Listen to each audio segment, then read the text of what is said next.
Assalamualaikum warahmatullahi wabarakatuh. Salam sejahtera bagi kita semua. Shalom, Om Swastiatu, Namo Buddhaya, dan salam kebajikan. Selamat siang, selamat datang di Destination Studies. Nama saya Cynthia Lorene, moderator Tren Nusantara.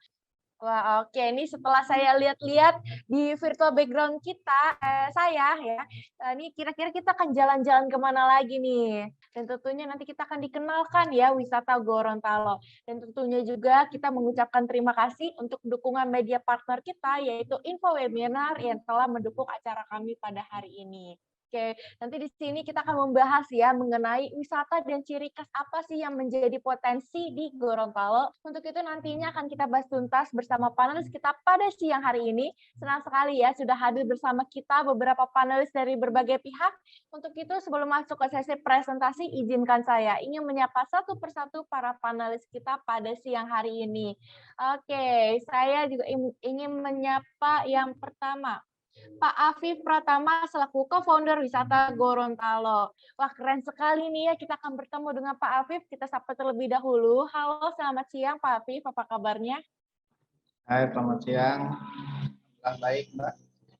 Oke, baik ya Pak. Terima kasih loh untuk Pak Afif ya yang sudah menyempatkan waktunya nih untuk memperkenalkan Gorontalo pada siang hari ini.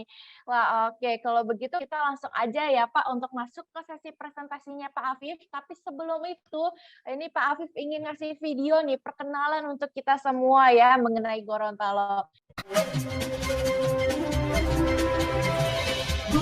Karena otak setiap orang ini adalah diri daripada masyarakat Gorontalo. Gorontalo sangat tahu dan presentasi di usaha.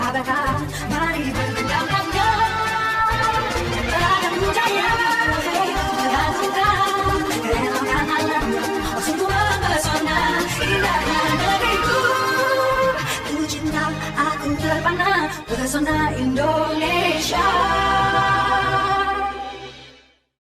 Terima kasih. Bismillahirrahmanirrahim. Assalamualaikum warahmatullahi wabarakatuh.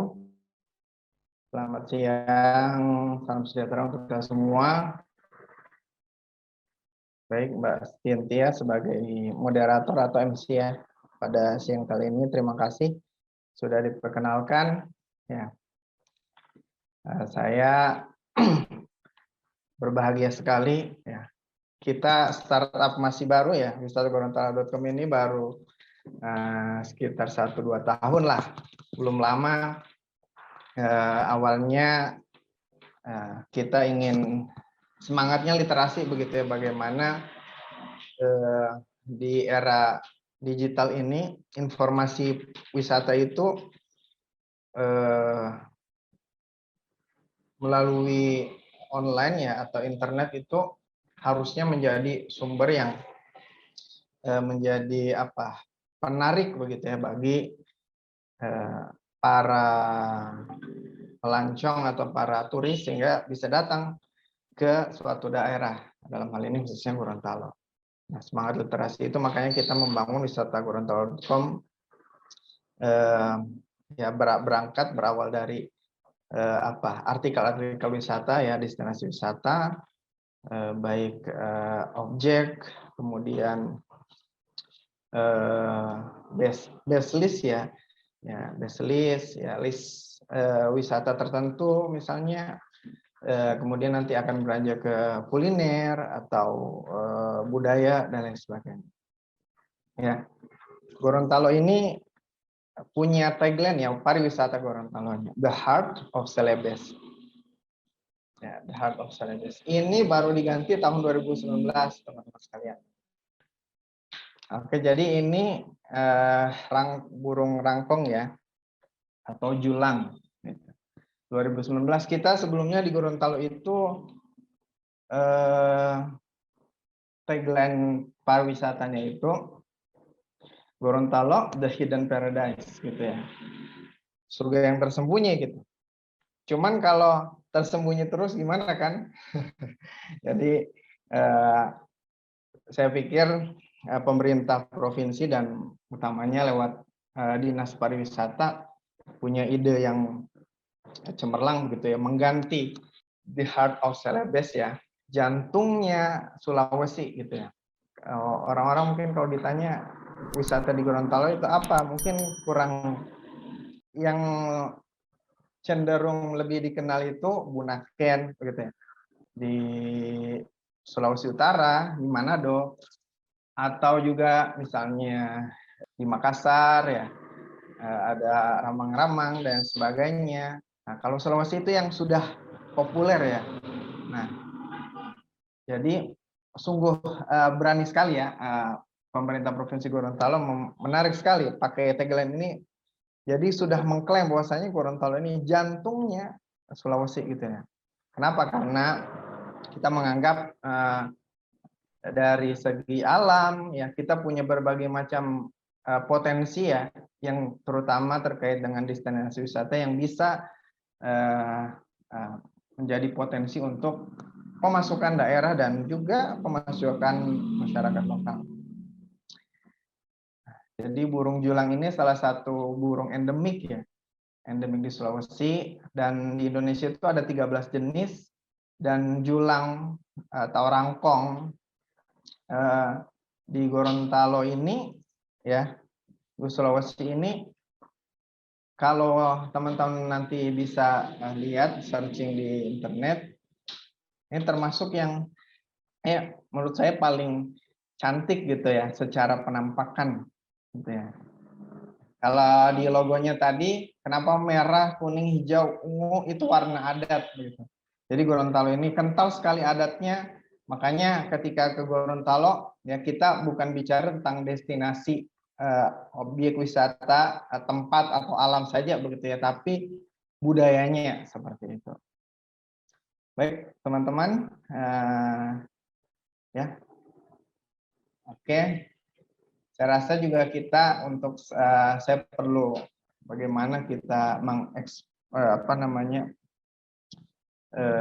brainstorming ya, bagaimana posisi Gorontalo ya di peta gitu ya. Gitu. Kalau Gorontalo ya dulu di Sulawesi Utara gitu, makanya dulu Bunaken ya itu melekat juga ke masyarakat Gorontalo karena dulu Gorontalo itu masuk Sulawesi Utara. Ya.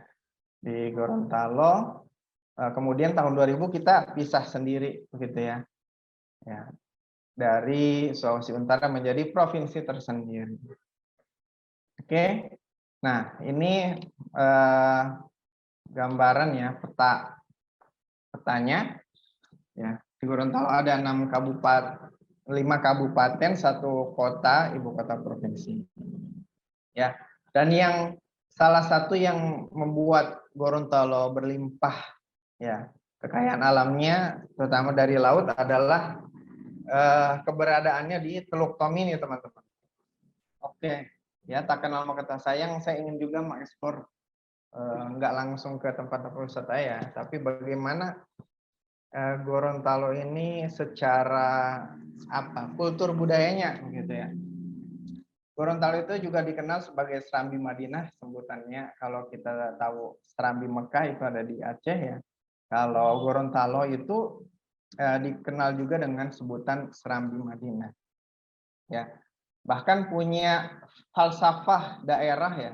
Falsafah adat itu adati hula-hulaa, tusara'a, sara'a, hula-hulaa, to Quran. Ya, atau kitabullah. Ya kalau sama persis sama kayak Sumbar ya, Minang. Kalau di sini ada orang Minang ya kita saudara gitu ya dalam hal falsafah ya. Jadi artinya adat bersendikan syariat gitu ya, syarak bersendi kitabullah.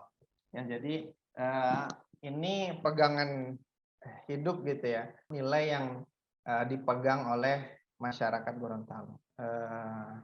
Jadi dulu banyak kerajaan Islam gitu ya yang kemudian terkenal ada 5 ya, ada 5 yang kemudian menyatukan diri menjadi Gorontalo begitu.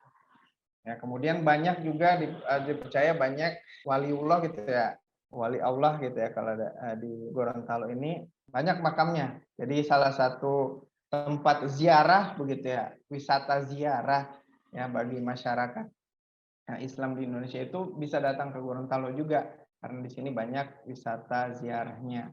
Kemudian juga ada guru tua Habib Idrus bin Salim Al-Jufri ya pendiri pesantren terkenal di Indonesia Timur, terutama di Palu ya, Sulawesi Tengah itu beliau juga menjejakkan kaki di Gorontalo ya.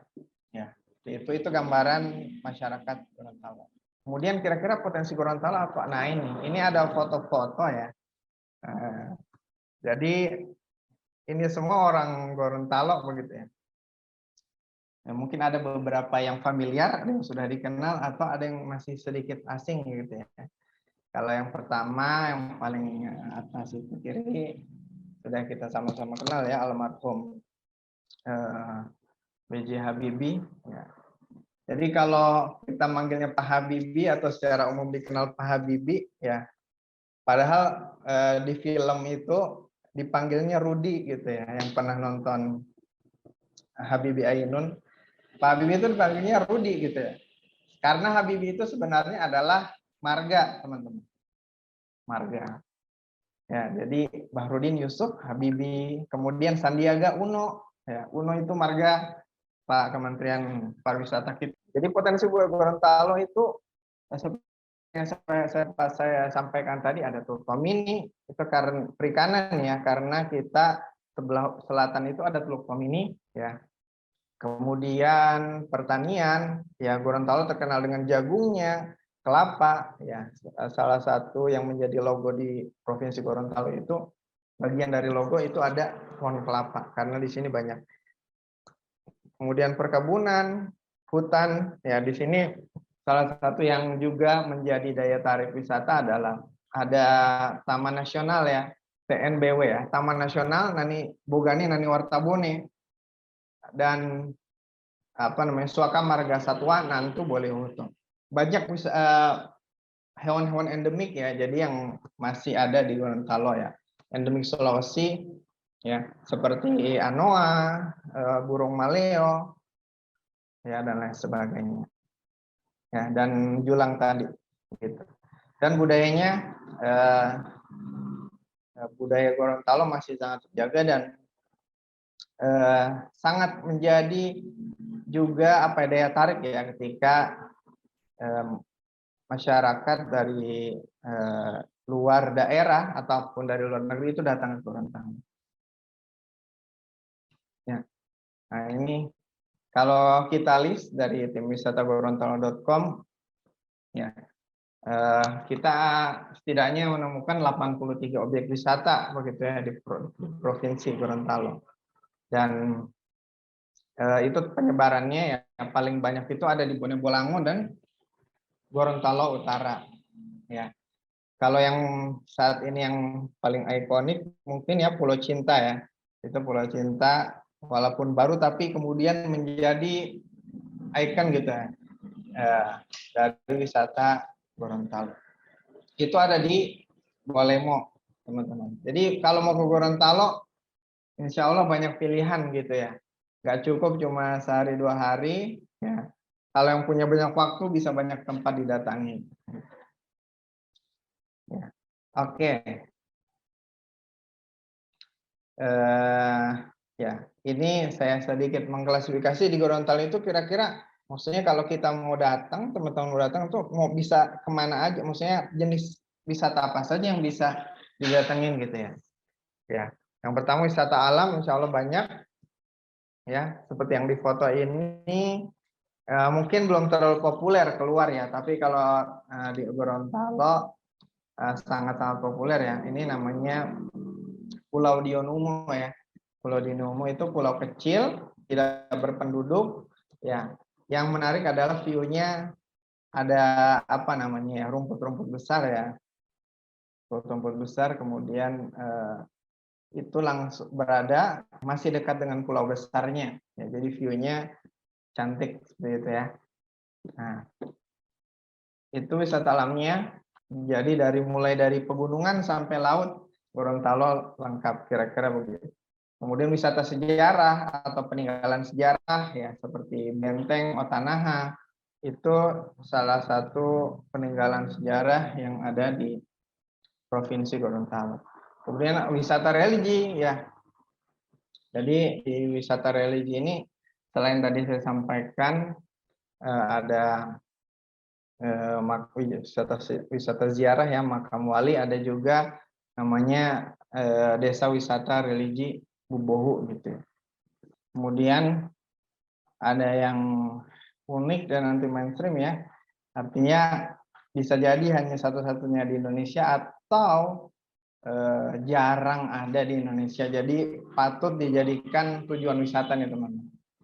Kemudian budaya seperti tadi ya, ada tempat kemudian tenun khas Gorontalo, kemudian ada tari-tari, festival-festival yang ada di Gorontalo, kemudian kulinernya, ya itu ada banyak kuliner khas Gorontalo, seperti milu siram atau binta bilhuta atau sup jagung begitu ya. Dan ada wisata minat khusus juga teman-teman. Yang suka wisata minat khusus, misalnya ada juga di Gorontalo. Oke, ini saya sampaikan beberapa ini aja ya contoh yang menurut saya wisata-wisata yang populer dan ikonik Gorontalo. Kalau udah ke situ berarti udah sah lah ke Gorontalo begitu ya. Yang pertama ada Taman Laut Olele. Ya. Jadi di sana itu ada kalau kita kenal misalnya kalau Sulawesi Utara ya ada Bunaken, maka Olele ini sesungguhnya ya indah begitu ya. Bisa saingan gitu Bunaken. Ada banyak taman laut di Indonesia ya. Ya, dan Olele itu ya di sana tempatnya cantik gitu ya. Bisa snorkeling atau diving ya. Yang suka diving nanti bisa dapat pemandangan hanya di Gorontalo gitu ya. Hanya di Gorontalo itu di sini ada yang sebelah kanan nih. Itu ada namanya itu Salvador Dali gitu ya. Jadi lukisan, salah satu lukisan ya, pelukis terkenal ya. Itu kenapa dinamakan itu? Karena karangnya besar sekali dan bentuknya seperti lukisan tersebut. Ya, dan itu hanya endemik di perairan Tomini, khususnya di Gorontalo. Gitu. Perairan Teluk Tomini khususnya Gorontalo. Kemudian hiu paus ya, botu barani, yaitu ini uniknya ya. Ini termasuk yang saya bilang tadi, kategori wisata yang unik dan anti mainstream. Kenapa? Karena sepertinya jarang di Gorontalo ya. Saya pernah juga lihat ada juga di Laut Kalimantan gitu. Tapi saya kurang tahu apakah sampai bisa serutin. Artinya hiunya nangkring terus begitu ya, tinggal terus di situ gitu. Kalau Gorontalo ya hiu paus botu barani ya. Ini dekat dari kota sehingga kalau ada turis atau traveler yang datang ke Gorontalo atau bahkan yang sibuk-sibuk ya, misalnya cuma ada urusan kerja atau dinas, perjalanan dinas. Nah, ini karena dekat dari kota dan menarik gitu ya, dan jarang-jarang ada gitu, sehingga mereka mau datang ya cuman untuk memberi makan atau bahkan mungkin ada yang mau berenang juga. Nah, diving bareng hiu paus ya. Itu. Ini menariknya wisata hiu paus di Gorontalo. Ya. Jadi nanti bisa kasih makan kepala udang, kulit-kulit udang, itu mereka makannya itu.